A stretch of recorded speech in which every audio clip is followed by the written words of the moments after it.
Magandang buhay mga kabitaklong. Nandito na naman po tayo at ipapakita ko sa inyo kung ano ang ginagawa ng ating mga alagang bitaklong.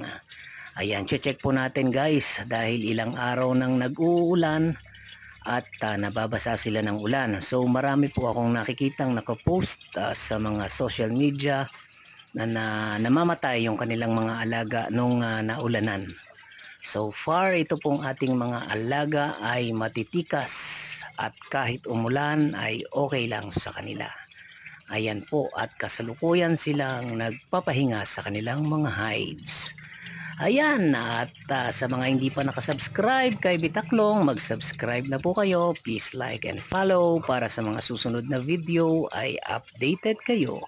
Bye-bye!